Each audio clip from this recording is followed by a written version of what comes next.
What is going on, you guys? It is Luca back with another video here today, and today I'm doing another Photoshop tutorial, and I'm going to show you how to turn a photo like this into a photo like this. Basically, I'm just going to show you how to take away the sky that you have and put a new sky in. Photoshop 2021 has a super cool feature that I've been wanting to show you guys for a while, so without further ado, let's get into it. Alright guys, so now that I am in Photoshop 2021, I wanted to tell you guys that this will only work in Photoshop 2021, will not work in Photoshop 2020, because this is a new feature that they kind of just added this year, which by far I think this is the most useful feature that has ever been in Photoshop ever. And also, guys, this picture was posted on my Instagram today. If you guys don't follow me on there, it is Luca AA Productions. I'll leave the link down there if you guys want to go check that out. All right, so the first thing you're going to want to do is you're going to want to go right here, edit, and then this is almost, I think, only 3 steps. So you want to go edit, sky replacement, and that's literally it. Now just let it load for a second. And then the sky, your new sky, is going to appear right here. Right here. So this gives your picture a lot more depth, a lot more mood, a lot more. It's very less boring. But, you know, this does look a little bit fake. I will admit that. So they have a lot of different things that you can change here. So if this shifts the edge right here, this shifts the edge. So if you want to shift it, the edge of the sky farther away from from the actual foreground of your picture, it'll allow you to do that. So if you go all the way here, it'll basically kind of like shift the edge up here and just leave the darkness of the sky over here, but not have any actual clouds.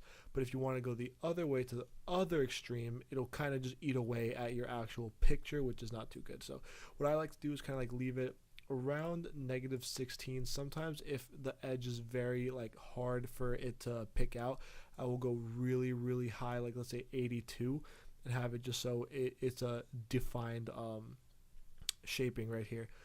You can also fade the edge. So if you want to fade the edge like a lot, like it is right here, then so it's like, you know, it fades up to the cloud, you can have that. Or if you actually don't want any fade at all, you have it right there, but that doesn't look too nice. So once again, it's up to you to play with that. You could go, you know, totally faded or not really faded, or just, you know, if this is the look you're trying to go for, go ahead and do that. But I like to leave it around the middle, most of the time middle towards the high 80s, because I just think that that's like the best range for it to be at.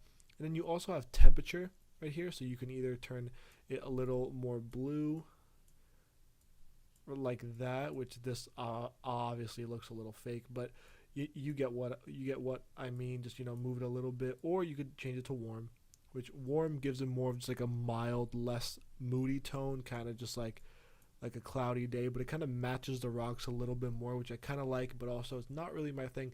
So, you know, I would also leave that. If I want a little warm, go over here, a little cold over here. I usually move stuff towards cold because it just gives it a more like moody and kind of like impactful like mood. And then over here, if you want to scale it, if you want, you know, scale it, you can make it super big. So right here you have the scale all the way down to 51, which is almost like you can't even fill up the sky, so you wouldn't really want that. But you can also hit flip if you want to flip it. Let's say you use the sky very often and you kind of just want to have different ways of seeing the sky, so that doesn't seem like you're using the same sky over and over again. You can definitely do that. And in the scale, you can play with the scale as you wish, kind of just move it up and down. See, this looks like a totally different picture than we start with. So just the scale really does make a big change, as long as you know go really small, then you actually see the sky that you're trying to put in. And that's really it for the sky. You can flip it, do as you want here. These are all mostly up to you. Everyone likes to change them, but the thing that I find super cool about this little tool that they added, they have foreground things that you can change the foreground to match the sky. Which what that means is you could change the way the light is around here, so that it matches the light in the sky. So let me show you.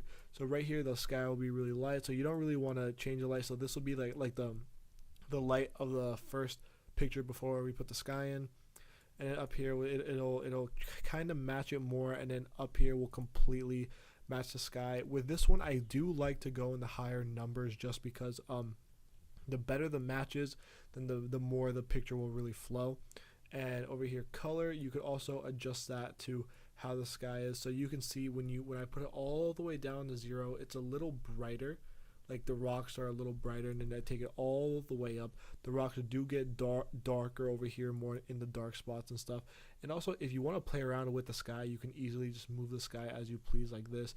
Different parts of each part of the sky. It's really up to you. There's almost endless things that you can do with this. And with this tool, it's not only this sky that you have. You have tons of skies to choose from. So that's the one that better fit with my picture. But there are tons of skies to choose from. These are only the skies that are here right now. There are skies that you can just put in. So if you have a picture for a sky from a different picture of yours, you can easily input that into here and use your own sky on another one of your pictures. There's tons. There's this rainbow one that I really like, but once again, does look a little off. But with the right touches, it could definitely look great. And the sunset one are my favorite because these really do, they match the foreground super well, especially this one. I've used this one quite a bit of times, and every single time it does not disappoint whatsoever. So you just, move this a little bit, fade the edge like so, shift the edge, and then fade it. I don't think it needs too much of a fade right there. Brightness, turn it up a little bit to make it seem like the sun is going down back here. And then scale, kind of up to you. I'm obviously not using this picture to post, but the lighting adjustment is a super big deal when it comes to sunsets, because if you have it off, then it'll look like that the light is coming from a different source. So once you put it all the way up here, you'll see that here it gets kind of darker since the sun is supposed to be behind it. And then color adjustment, I like to put that all the way at the top because it knows how to change the foreground when it has a sky that it has. So there are tons of different skies that you can choose from. I really like this tool because it saves you the time of having to mask off different things and change different things whenever you want to change the sky. Because let's face it, we don't all take the best sky pictures ever, and I'll be the first to say that I never catch the best skies unless I'm at the coast or at the beach. Every time I go out to shoot, like days like this, mostly cloudy. See, this day was super cloudy, and there were actually a bunch of clouds, but I couldn't get both the clouds and my friend over here in without losing the detail of him. So I decided I could do this in when I get home, and I could just put the clouds in there. So that's really it, to be honest. I hope you guys enjoyed this video. Make sure you drop a like. I'm going to be coming back to YouTube. This is basically my first post back, and I'm here to stay this time. I want to bring you guys as much stuff as I know and give it to you guys for free, because I've been seeing, especially since we've all been on lockdown and stuff, I've been seeing a lot of photo courses that are just complete garbage being sold and sold and sold. And I'm like, this isn't fair, because I knew I was really new at this once, and I had such a hard time trying to find just ways to learn new things. And I just think that if I give this to you guys completely for free, it'll just make all of us better at what we do. So hopefully you guys enjoyed this video. Make sure you drop a like and subscribe if you haven't already, and I will see you guys in the next one. Peace out.